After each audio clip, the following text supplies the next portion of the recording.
With Bryant Roche, News and Record. First of all, Grimsley at Page. I'm going to go Grimsley. Hard to pick against them. Give me a locker room score here for the locker room. What's your score? Locker room score.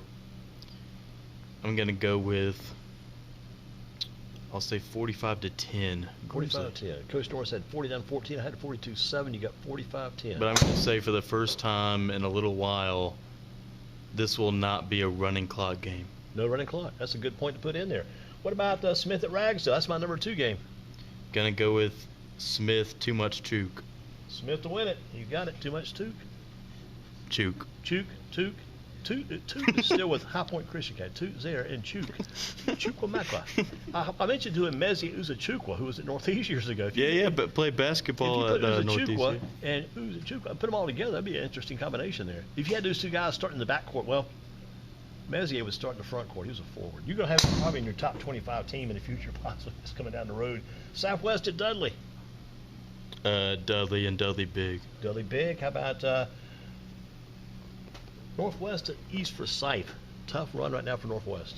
East Forsyth. Right now Northwest just really struggling to find its way. I think the shock, maybe even beyond the record right now, is some of the losses that they've taken.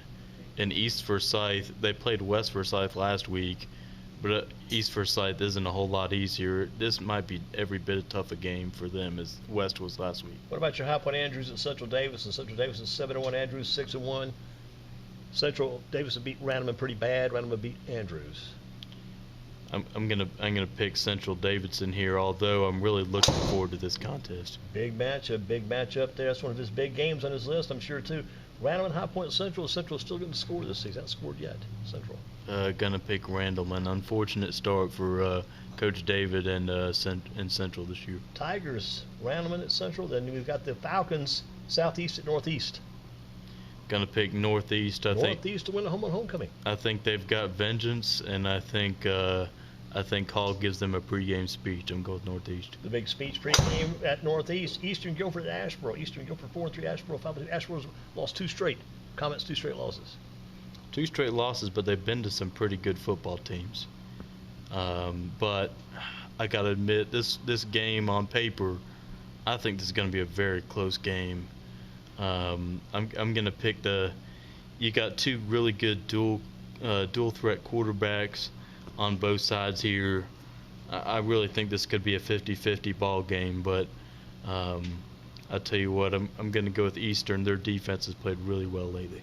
Take Majet over Britain, the 2 quarterbacks. What about Southern Guilford at Northern Guilford? I'm going to pick Northern. They've really got it rolling right now. Last week was a different style of victory. I think the offense gets it going again. Southern's still trying to find its way passing wise. Just give me your wins on these because they're kind of off the grid. Oh gosh, here we go. Got South Wake and High Point Christian Academy. High Point Christian. How about Bishop McGinnis at CPLA? Bishop McGinnis. All right. How about Reedsville at Bartlett Yancey? Reedsville. So far, I don't disagree at all. How about Rockingham County at Carver? Carver. I kind of agree too. How about McMichael at Walkertown? Walkertown. Wolfpack. The Reagan Raiders at Parkland. Reagan. Taking Raiders. Oak Grove at Mount Tabor. Mount Tabor's won 3 straight, I think it is. But I like Oak Grove. Oak Grove to win that with the Grizzlies with Shabazz, the kid who transferred from East Forsyth. How about Western Guilford? Off this week. They're 5-3. They don't play this week. Do they get healthy for the next game? I'd have to ask Anthony Timmons about that, get an update on that. But I'd like to see those players back because it's a really good story on the west side, what they've been able to rebuild. Being honest, they've been a perennial loser up until these last couple of years, and I really think it's a great story for the Hornets, and I know that place has a special place in your heart. Western Guilford does. Try to keep getting the W for the WG out of Western Guilford on Fred Wade Drive.